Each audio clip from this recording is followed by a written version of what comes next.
Good morning. Good morning mga idol. Good morning. Ito na naman tayo at muling pagkakasama sa maikling sandali nitong ating programa. May kaugnayan pa rin ito mga idol sa ating pang-araw-araw na ginagalawan. Ang paksa ng ating tatalakayin, mga idol, may kaugnayan nito tungkol doon sa mga nagtatanong sa mga bagay na may kaugnayan dito sa sinasabi nila mga anting-anting, gamit, o kung ano pa man. Pero bago tayo magpatuloy, shoutout muna sa ating lahat mga idol sa mga kayong panig ng ating bansa naroon mga Luzon, Visayas, Mindanao. Nawa ay nasa mabuti kayong kalagayan hanggang sa mga oras na ito. At binabati ko kayo ng isang magandang umaga. Ngayon mga idol, tuloy natin ang ating paksa tungkol sa mga bagay na binanggit ko kanina.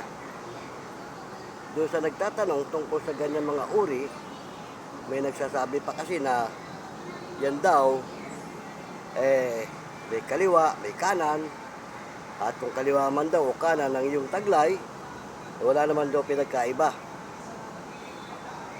Ngayon mga idol, liwanagin natin. Ang kaliwang gamit o taglay ng sino pa man ay hindi kapareho ng kanan. Alam niyo ba kung bakit mga idol? Idol. Bati ka muna rito idol. Yan o. Mga idol. Yan. Kapwa natin idol yan mga idol na nakikibahagi sa ating programa. Ngayon, tuloy natin ang ating kwentuhan na may kaugnayan sa ating paksa. Nabanggit ko na ang kaliwa ay hindi kapareho ng kanan. Para doon sa nagsasabi na pareho lang daw yan, mali. Alam nyo kung bakit? Kung ang taglay mo idol, kaliwa, hindi yan mainam. Alam mo kung bakit? Unang-una, ang kaliwa ay halos hihilahin ka niyan sa hindi maganda. At puro kasawian at puro kasamaan ang magiging dulot sa iyo niyan. Bakit? Alam niyo ba na maging sa larangan ng ating Panginoong Diyos, magkaiba talaga ang kaliwa sa kanan. Bakit?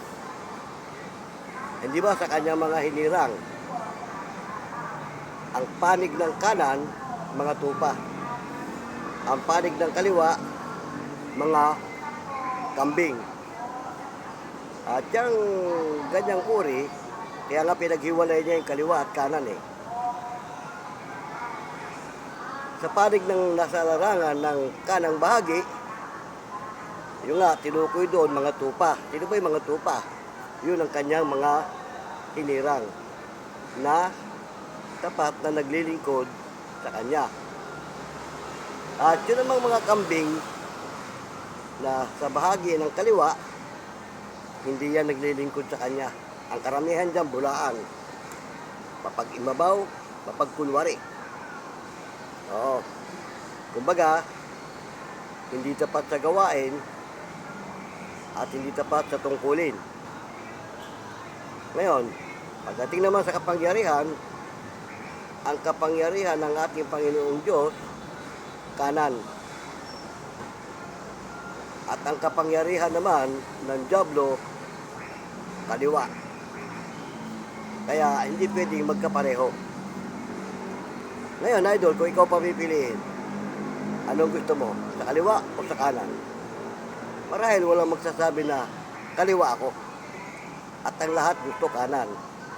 Pero bakit may mga nagtataglay ng gamit na ang taglay nila kaliwa? Dahil sa mga maling impormasyon. Bukod pa riyan, baka hindi nila alam yung taglay nila ay kaliwa. Depende yan sa pinanggalingan kung ano man ang iyong taglay at kung sino nagbigay sa iyo. Ngayon mga idol, yung kaliwang sistema ng gamit, kapag yan ang taglay mo, nabanggit ko na nga, malimit kang hihilahin yan sa kasamaan, sa paggawa ng hindi mabuti. Bakit? Kasi nga, kapangyarihan nga ng Diablo kaliwa eh. Kailan ba gumawa ng mabuti ang Diablo? Sa simula, pwede. At mapanding lang talaga ang Diablo. Oo. Hikayatin ka. Akala mo mabuti. Ang dulo pala noon, masama. Kaya nga may nakalagay din sa Biblia na may landas na tila matuwid. Datapot ang dulo niyaon ay kapahamakan. Yun yun. Tulad ngayon, nababanggit na sa mga ibang social media na lilitaw ang Antikristo. Yung Antikristo, gagamit siya ng mga kababalaghan at mga himala na may taglay na kapangyarihan. At kapag nahikayat ka niyan doon sa mga magagandang sistema na akala mo nga ay mabuti. Yung pala, ang dulo nyon, masama. Di ba? Yan mga idol. Ngayon, paano mo malalaman na ikaw pala ay nasa panig ng kaliwa? Kung halimbawa nararamdaman mo naman na mabuti ang iyong ginagawa. Di ba? Tapos akala mo nasa matuwid ka. Mararamdaman mo yan mga idol sa takbo ng iyong pamumuhay. Oo. Bakit? May mga pagkakataon kasi na ipahihiwatig sa'yo na nasa panig ka ng Diablo. Bakit? Unang-una, ang nagtataglay ng kaliwang gamit, madaling matikon at magalit. Yan. Walang pagpapahinuhod. Pero kung ang taglay mo kanan, baliwala sa iyo mga alikusta kung ano-ano pa man. At hindi ka madaling madadala doon sa mga emosyon. Magkaroon ng mga diskusyon. Hindi ka madadala ron. Pero pag ang taglay mo kaliwa, madali ka mag-iinit at ayaw mong ipatalo kung ano man meron ka. Bakit? Yun nga yun eh. Pero kung taglay mo kanan, sabi nga, lahat. Kasi ang kapangyarihan ng Diyos kanan. Di ba ang ating Panginoong Diyos mapagpahinuhod? Di ba? Pagpahinuhod siya.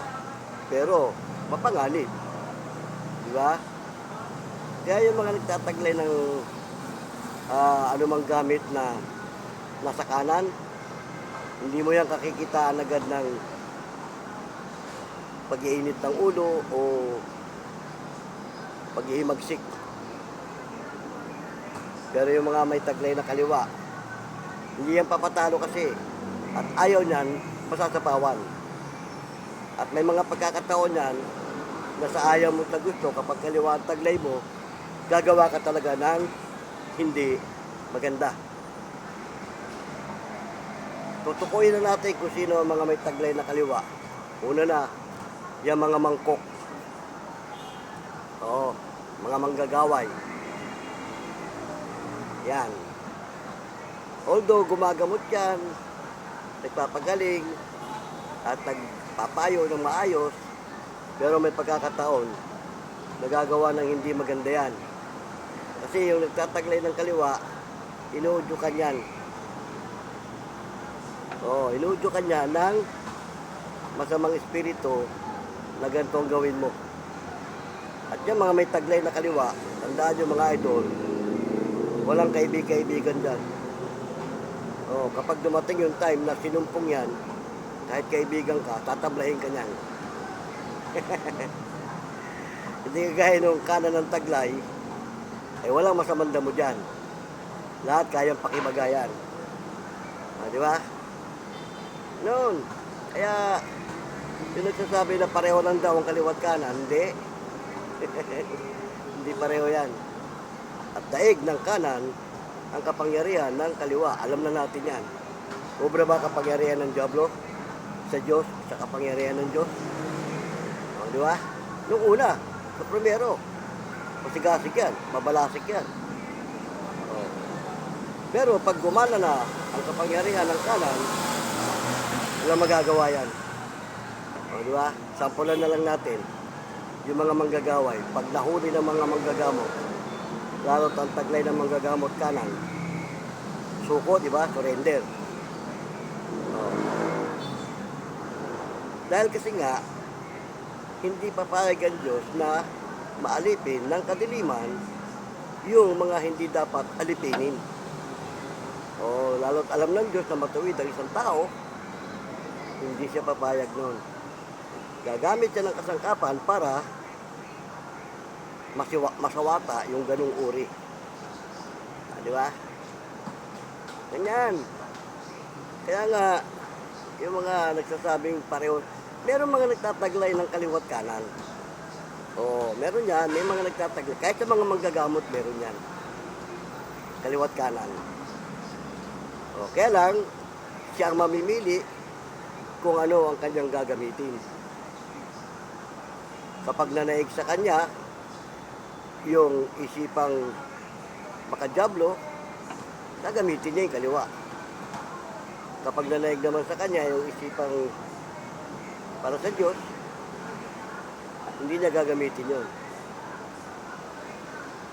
Kaya yung mga manggagamot na taglay, kaliwat kanan, matindihan. O maging sa mga, kahit hindi manggagamot, sa mga bertudes, sa mga antingero, kapag ang taglay niyan, kaliwat kanan, mahirap kalaban yan. Oo, kasi dalawa taglay niyan eh. Oo. Kahit kapwa niya Diablo, kaya niya yan eh. O, lima, sampon, taglay nung katunggalin niya kaliwa. Kahit nang gamitin niya dyan taglay, kapwa niya kaliwa, mananaig pa rin siya. Bakit? Susuportahan siya nung kanan.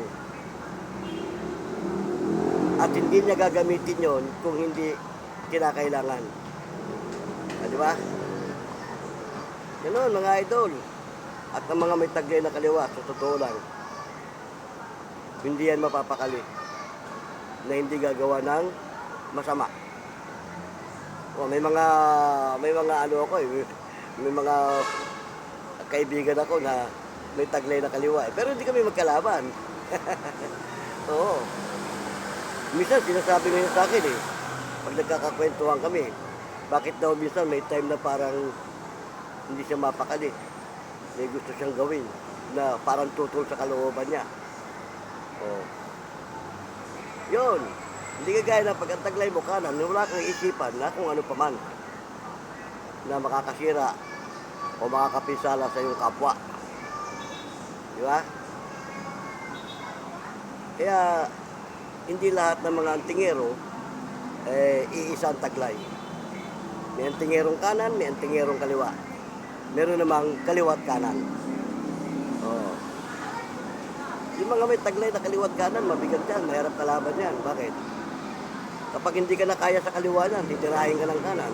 Kapag ang binanat mo sa kanya, puro kaliwa, at kinontra kanya ng kapwa kaliwa, at hindi kanya na kayang kontrahin. Pag pumaling sa kanan yan, tapos ka. Oo. Huwag na tayo lumayo. Yung mga nagtitesting ng gamit. Di ba? Sampulan na lang natin. Yung idol natin na si Commander Bantugan. Yan mga idol, taglay niyan, kaliwat kanan yan. Sa aminin niya siya hindi. Bakit? May mataas siyang uri ng taglay eh. Oo.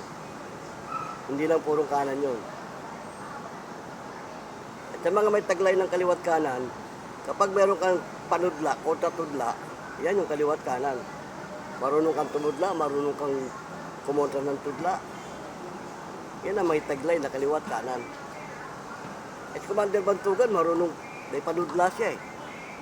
Kahit anong anting-anting patesting mo sa kanya, pag ginamitan kanya ng panudla, wasak yung ipapatesting mo. Di ba? Maraming tayo nasaksihan mga idol na sabi tested na raw yung kanilang anting-anting. Yung kanilang mga medalyon o kung ano pa man. Tested ha. Pero pag si Commander Bantugan ang bumira, wala. Wasak. Bakit? Meron nga siyang panudla eh. Meron din siyang kontra tudla. Kahit kargahan mo yan, bago mo isabit ko sa target na gusto niyang targetin, kahit kargahan mo ng kargahan yan, kapag hinawakan na niya yung baril na gagamitin niya para birahin yung ano mo, pag ginamitan niya ng panudla yun, basta ano ikarga mo dyan, sigurado wasak yan. Maliban na lang din ha, kung meron ka rin kontra tudla. Oh. Yung mo ay medalyon mo, na gusto mo ipatesting sa kanya, baga mag-tested mo na yan, papatesting mo sa kanya, gamitan mo ng kontra tudla, hindi puputok yung baril niya. Oh. At pag pinilit niya yun, may peligro. Bakit? Baka sa kanya sumabog yung baril. Oh, kasi pag may kontra tudla, isang click at hindi pumutok, huwag mo nang ulitin. Pangalawang click, hindi pa rin. Pangatlo, sasabog sa iyo yun. Oo. Meron akong bayaw na ganyan. Pag tinutukan mo ng baril yun, kinalabit niya sa iyo. Oo, tinutukan mo, kinalabit mo sa kanya, hindi pumutok yung baril mo, sasabihin niya agad sa iyo, huwag mo na ituloy. Diba? Pag tinuloy mo, may peligro ka. Ganun. Pero sa totoo lang, mga idol, yung mga gamit o ano pa man taglay mo, hindi mo naman dapat yan ipapatesting kung kani-kanino. Lalo subok mo na. Ha? Hindi mo na kailangan ipatesting kasi sabi nga ng bayaw ko, yung gamit magaling. Kung magaling kang mag-alaga. Pero kung pabaya ka, mababayaan ka. Ayan yun. Ano ba, subok mo na. At nagtatampo yan. Kapag pinatesting mo siya sa iba, magtatampo yan. Bakit? Parang nawawalan ka ng tiwala sa kanya eh. Nasubukan mo na siya, pagkatapos papatesting mo pa. Pag nagtampo yan, ano mangyayari? Iwanan ka niyan. Kaya yung mga ibang nangyayari doon, yung mga nagpapatesting kay Commander Bantugan, hindi man nagamitan ng kontra-tudla yun. Nagtampo yun kung bakit tinamaan. Bakit? Halimbawa, ako yung kapangyarihan na taglay mo, subok mo na ako, papatesting mo pa ako ron, aalis ako doon sa taglay mo. Pag bumitaw yun, yun yung sinasabi ng mga ibang antingero, yung gabay ng medalyon mo. Pag bumitaw, ano mangyayari sa medalyon mo? Wasak yan. Oo. Pag bumitaw sa'yo yun, sorry, lalo kung suot mo, bumitaw sa'yo, patay ka. Yan, nauubo tuloy tayo. Kaya yung mga may nagtataglay ng kung ano-ano mga pandepensa sa sarili, kung subok nyo na yung taglay nyo, wag nyo na ipatesting kung kani-kanino. Alam mo na eh, hawak mo na yun eh. Pag oras pinatesting mo pa yung kani-kanino, para ka na nagyayabang, pinagmayayabang mo siya. Oh, yun ang sinasabi na naaabuso. O, di ba? Subok mo na eh. Ano pang gusto mong hanapin? Kaya yung mga nagpapatesting sabi, tested. Subok na. Ay bakit pagdating kay Commander Bantugan, wasak siya. Di ba? Ganon. At hindi naman niya sasabihin sa iyo na, sige, akin na, hindi ka naman napipilitin eh, kung ayaw mo ipatesting eh. Diba, nandoon ka sa grupo niya, sama ka doon sa mga gusto magpatesting, may taglay ka, hindi ka naman niya pipilitin. Pare, akin na, testingin natin yung gamit mo. Hindi naman eh. Ikaw ang magkukusa eh. Oh, di ba? Kasi kung tested mo na yung gamit mo, bakit mo pa kailangan ipagkalandakan? Oh, di ba? Ganun lang kasimple yun mga idol. Kaya yung sinasabi nila na ang kaliwat kanan daw pare-pareho lang. Hindi. O may nagtataglay ng kaliwat kanan. Pero hindi pareho. Kaya kung ano man ang taglay mo, panghawakan mo na lang yan. Huwag mo nang ipagkalandakan pa. Kasi sabi nga, yung ginagawa ng kanang kamay mo, huwag mo nang ipaalam sa kaliwa mong kamay. At yung ginagawa ng kaliwa mong kamay, huwag mo nang ipaalam sa kanan mong kamay. Di ba? Yan mga idol, pagkukwentuhan lang naman natin dahil nga doon sa mga nakikita nating at yung mga nagtatanong sa atin tungkol sa ganyan. Meron pa tayong yun daw gamit, hindi pwedeng ipasok sa sementeryo, sa mga patay, at kung saan-saan pa. Kapag tunay ang iyong taglay, walang pinipiling lugar, walang pinipiling destinasyon, at walang itinatangi.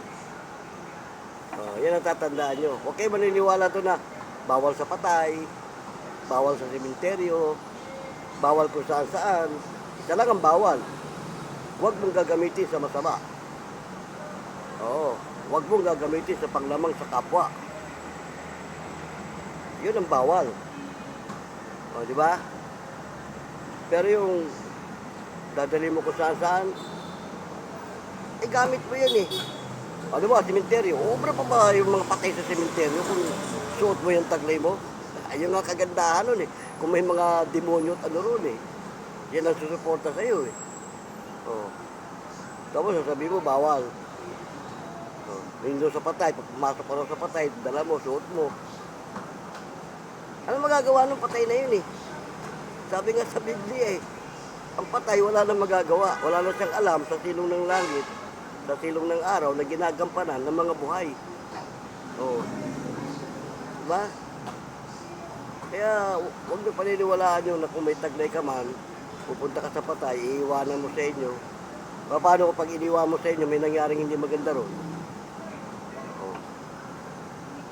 Di imbis na isalba ka, hindi pa. Nadamay ka pa ron. Di ba? Punta ka sa sementeryo, ano ba, piyesta patay. Punta ka ng sementeryo, ay nagkaroon ng kaguluhan sa sementeryo. Asan yung protection mo? Di ba, wala? Kaya wag. Ang the best niya, saan ka man pumaroon, at ang gamit mga idol, kinakausap yan, tandaan nyo. Kinakausap yan. Di ba, may taglay ka. Kung ano man ang taglay mo. Kaibigan. O partner. Ako, tawag ko sa taglay ko, partner eh. Partner, pupunta tayo sa ganun. Bahala ka na kung anong kahinat na natin doon. Basta't kasama kita. Ganon. Lagi mong pangahawakan na kaya mo siya dala, kasama mo siya. Ituturing mo siya na bahagi ng iyong katawan. Kakausapin mo yan. Saan ka man pumaroon, lumagay sa pagtulog, paggising, kinakamusta mo. Ganyan ang nag-aalaga ng gamit. Hindi yung basta suot mo lang siya, dala mo lang siya, wala lang. Hindi. Nagtatampo yan mga idol, tandaan nyo. Kaya nga sabi, ang gamit magaling kung magaling kang mag-alaga. Bueno salamat ng marami at kahit paano, sinamahan nyo ako sa may kli nating kwentuhan. Kung may mga katanungan kayo, lagay nyo lang dyan sa comment section para sa mga susunod nating video, matalakay natin. Paano?